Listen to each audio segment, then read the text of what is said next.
एकल शिक्षा से ज़्यादा संस्कार सिखाता है कि हम लोग सनातनी हैं, हम लोग भारतीय हैं। धर्मांतरण के लिए दूसरे धर्म के लोग ईसाई मशीनरीज या ये अपने जो मुस्लिम लोग जो लगे हुए हैं धर्मांतरण के लिए, उसको रोकने के लिए तो हमें गाँव में जाना ही पड़ेगा, पिछड़े क्षेत्रों में जाना ही पड़ेगा, ताकि हमारी सीमाएं जो हैं वो सुरक्षित रहें। मेरा युवाओं से अनुरोध है, आह्वान है कि हम लोग तो अपना कार्य कर चुके हैं। हम लोग अब जो है क्योंकि उम्र हमारी हो गई काफ़ी, तो अब युवा अगर इस मशाल को नहीं पकड़ेंगे तो ये मशाल बुझ जाएगी। कहते हैं जब सेवा भाव दिल से जुड़ जाता है तो व्यवसाय सिर्फ मुनाफा नहीं देता, समाज को लौटाने का माध्यम भी बन जाता है।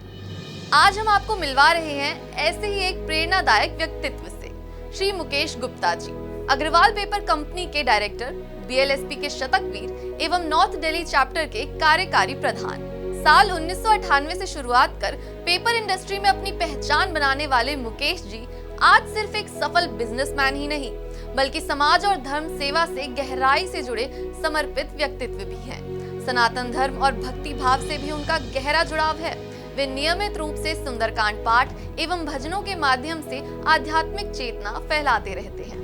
और सबसे खास बात, उनका पूरा परिवार तन मन धन से एकल अभियान से जुड़ा हुआ है। आइए जानते हैं बिजनेस से समाज सेवा तक कैसा रहा उनका ये सफर। एकल अभियान विगत 4 दशकों से ग्रामीण और वनवासी भारत में शिक्षा की अलग जगह रहा है, जहां लाखों कार्यकर्ता सेवावृत्ति कार्य कर रहे हैं। वहीं शहरों से दानदाता जुड़े हुए हैं जो इस सेवा के कार्य को आगे बढ़ाने में अपना अमूल्य योगदान दे रहे हैं। हमारे साथ एक ऐसे ही दानदाता मौजूद है, मुकेश गुप्ता जी। सर, आपका बहुत बहुत स्वागत है हमारे इस खास शो स्पॉटलाइट में। सबसे पहले तो मैं आपसे यही जानूंगा कि आप इस शिक्षा के अभियान से कैसे जुड़े। मैं सबसे पहले आदरणीय हमारे जीडी गोयल जी हैं, वो ट्रस्टी भी रहे हैं एकल अभियान के, भारत लोक शिक्षा परिषद के। उनके माध्यम से मैं 13-14 साल पहले एकल से जुड़ा। राजेश मित्तल जी और गोयल साहब ने हमें एकल अभियान के बारे में जब बताया तो शुरू में तो हमें नहीं पता लगा कि ये असल में है क्या चीज़, लेकिन जब 1-2 फंक्शनों में हम गए और पूरी कार्य प्रणाली इसकी देखी तो ये हमें लगा कि वाकई में ये तो एक अच्छा कार्य है समाज को ऊपर उठाने के लिए और ग्रामीण भारत को शहरों से जोड़ने के लिए ये एक अच्छा कार्य जो है एकल अभियान कर रहा है। तो धीरे धीरे मैं उसमें जुड़ता गया। उसके बाद वन यात्राएं वगैरह हमने की, तो वहाँ जाके हमने बिल्कुल साक्षात देखा कि किस प्रकार से सीमावर्ती क्षेत्रों में हम लोग मणिपुर भी गए यात्रा में, वन यात्रा में, और बहुत सी यात्राएं मैंने की पिछले 10 वर्षों में। तो वहाँ जाके जो एकल का कार्य है उसको हमने बिल्कुल सामने अपने जब देखा कि किस प्रकार से एकल के वहाँ के जो शिक्षक हमने रखे हुए हैं एकल विद्यालय में जो बच्चों को पढ़ाते हैं, 20, 25, 30 बच्चे वहीं के गांव के इकट्ठे करके उनको 3 घंटे जो है वो प्रारंभिक शिक्षा देते हैं। और उसके साथ जो एकल के साथ जो बाकी 5 आयाम जुड़े हुए हैं उनसे भी देखकर ऐसा लगा कि वाकई में ये काम जो है ये ईश्वरीय कार्य है और इसमें हमें पूरी तरह से अपने आप को जोड़ के रखना चाहिए। आप जब एकल अभियान से जुड़े, शुरुआत में आपको किसी ने बताया कि ये अभियान का काम है या ऐसा एक अभियान है, कार्य करा है, लेकिन आप पिछले 13-14 से जुड़े, यानी आप अपनी आत्मा से जुड़े हुए हैं, तन मन धन से जुड़े हुए। तो ऐसा एकल में आपने क्या देखा जो आपने इतनी सारी चीज़ें देखी और एकल से इतना तन मन धन से जुड़ गए? देखिए, हम लोग व्यापार करते हैं अपने परिवार के लिए, लेकिन समाज के प्रति भी हमारा ये दायित्व होता है कि अगर हमारे समाज का कोई भी व्यक्ति पिछड़ा है या अनपढ़ है या किसी प्रकार से कमज़ोर है, जो आखिरी व्यक्ति पंक्ति में लगा हुआ है, उसको आगे लाने का ध्येय हम लोगों का होना ही चाहिए। क्योंकि ईश्वर की कृपा से हम लोग अपनी ज़रूरत से ज़्यादा कमाते हैं जितना हमें चाहिए, तो कुछ भाग अगर उसका हम लोग समाज के कार्य में या धर्म के कार्य में लगा दें। और दूसरा जो सबसे बड़ा वहाँ पर देखा, जो धर्मांतरण के लिए दूसरे धर्म के लोग ईसाई मशीनरीज या ये अपने जो मुस्लिम लोग जो लगे हुए हैं धर्मांतरण के लिए, उसको रोकने के लिए तो हमें गाँव में जाना ही पड़ेगा, पिछड़े क्षेत्रों में जाना ही पड़ेगा, ताकि हमारी सीमाएं जो हैं वो सुरक्षित रहें। क्योंकि अगर हमने वहाँ ध्यान नहीं दिया तो दूसरे लोग जो है हमारे हिंदू भाइयों को कन्वर्ट करके अपनी तरफ ले लेंगे, तो हम लोग असुरक्षित हो जाएंगे।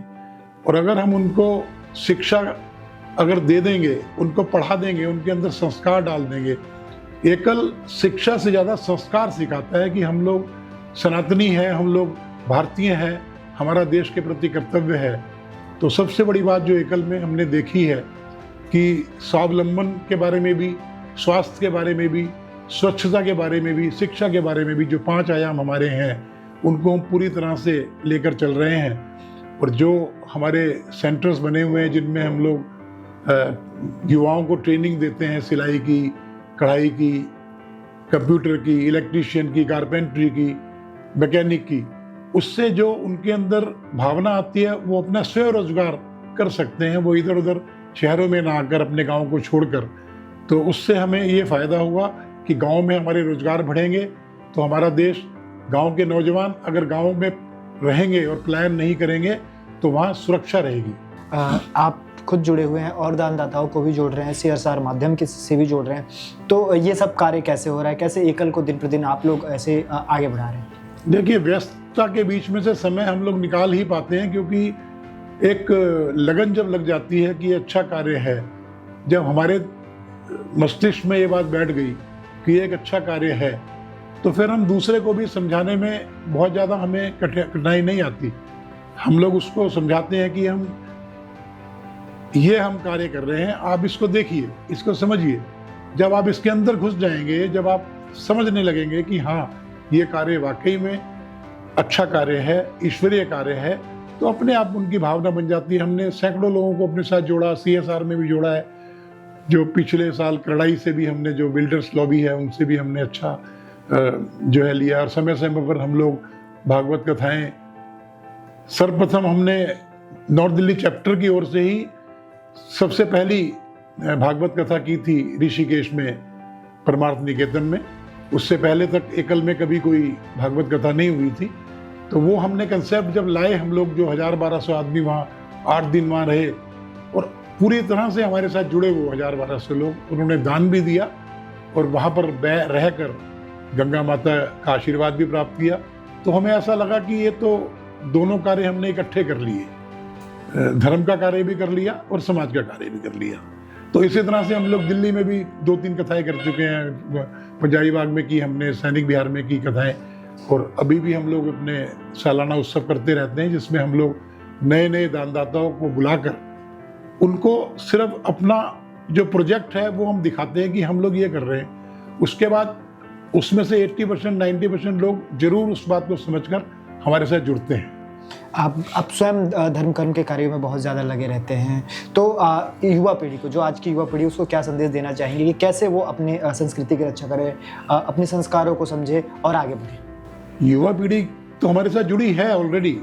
हमारा एकल में यूथ विंग भी है, जो समय समय पर मैराथन दौड़ वगैरह कई जो है कार्यक्रम करते रहते हैं। वो लोग यूथ जुड़े हुए हैं, लेकिन कम है यूथ। मेरा युवाओं से अनुरोध है, आह्वान है कि हम लोग तो अपना कार्य कर चुके हैं। हम लोग अब जो है क्योंकि उम्र हमारी हो गई काफ़ी, तो अब युवा अगर इस मशाल को नहीं पकड़ेंगे तो ये मशाल बुझ जाएगी। और ये देश को अगर हमें आगे बढ़ाना है, देश का उत्थान करना है, देश को सुरक्षित करना है, देश को शिक्षित करना है, देश को स्वरोजगार सबको मिले, देशवासियों को सुख से कमाएं, सुख से रहें, सुरक्षित रहें, तो हमारे युवाओं को तो आगे आना ही पड़ेगा। सब बच्चों को मैं यही कहूँगा, चाहे बेटी हो बेटा हो, एकल के साथ जुड़े, तन मन और धन से अपने आप को राष्ट्र सेवा में समर्पित करें, यही मेरा अनुरोध है। चलिए, बहुत बहुत धन्यवाद आपका हमारे साथ जुड़ने के लिए। तो ये थे मुकेश गुप्ता जी, जिन्होंने बताया कि कैसे वो स्वयं जुड़े और आज कई बिजनेसमैन को तो वो मोटिवेट कर ही रहे हैं कि वो समाज के कार्यों में आए, देश की सेवा करें। साथ ही साथ उनके युवाओं से भी अपील है कि युवा भी आगे आए और इस समाज के जो इस क्रांति की मसाल है उसको अपने हाथों में।